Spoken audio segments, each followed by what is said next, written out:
I played the best Anichess player in the world, and you won't believe what happened. Now, this guy is really good. He casually beat Anichess, who is GM with a peak rating of 2802. On top of that, he's over 1600 elo on chess.com. Despite that, I still want to beat him to prove to my 687 subscribers that I'm not bad at every chess variant ever. I played multiple games against him, and you won't believe what happened in the final game. Let's get into it. So I'm actually going to be playing against the creator of Anichess himself, and he actually beat Anichess in this variant. So my goal is to beat him.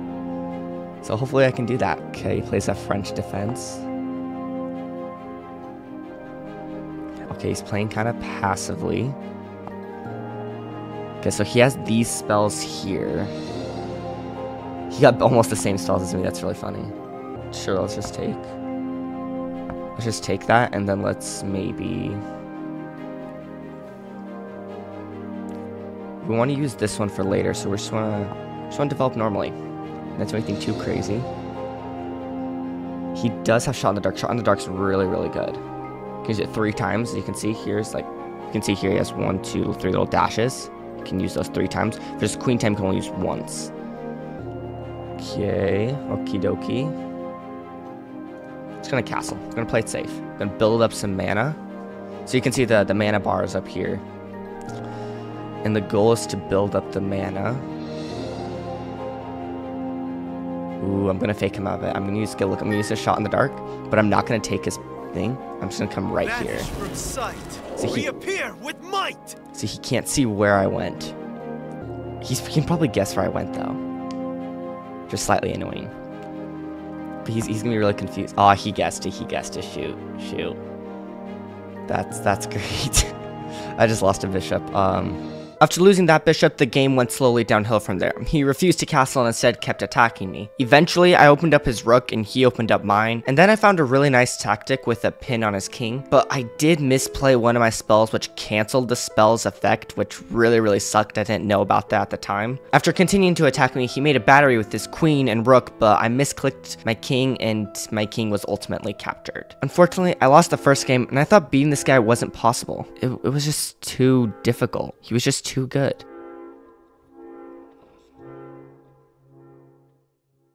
But I had to try. I owed it to my 689 subscribers to at least try. So I played one more game against him with the riskiest viable opening that I knew. But if I knew what was coming, I would have never played that opening. Okay, so he has Imposter. Ooh, that's good. Shot in the dark and queen time. That's a really good setup. I feel like my setup's pretty good too. We have white again. We're gonna play. I can't beat him normally, so I think I'm gonna use a risky opening.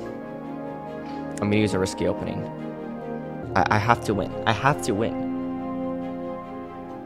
There's no chance I don't win. Come on. Okay. We got this in the bag. We develop normally. We're doing great. We want to capture his pawn in the center first. And we want to come here.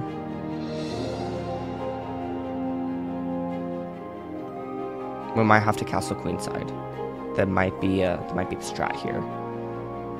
Because I'm just so scared. Like how, I swear if he's gonna do something, I'm gonna absolutely lose it. Into the night, out of sight. Okay, he disappeared. Okay, he probably went here.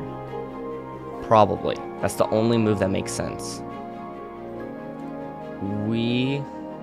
Oh, this is gonna be difficult. Basically, there are a lot of places he can move to, and depending on which place he moved to, I have a different response. A few moments later. You know what? I'm gonna gamble. That's great. That's just great.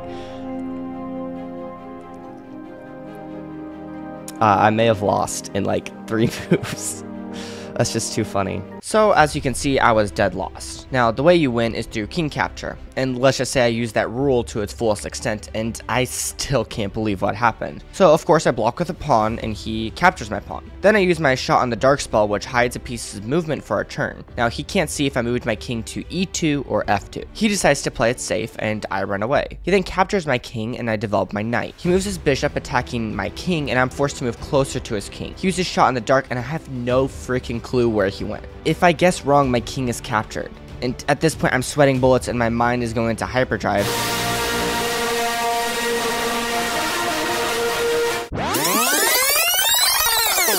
And at this point, I'm sweating bullets and my mind is going into hyperdrive, and I'm forced to use the shot in the dark myself, and at this point, my king is running for his life. He moves his bishop, and if I don't immediately move my king, I will lose. So I'm forced to use shot in the dark yet again, and at this point I'm praying that he isn't going to capture my king with a pawn. He gets a little greedy and captures my rook, so of course I have to capture his pawn or be captured. He uses shot in the dark one last time, and I have no clue where he went. I don't have enough mana for a spell, so I have to move my king out in the open. If he moves his king to f6, I have to go to d5. If he moves his king to d4, I have to move to f4 or f5. So I guessed and moved my king to f4 and immediately lost the game. If you enjoyed this video, check out this video here where I played some really cool chess variants.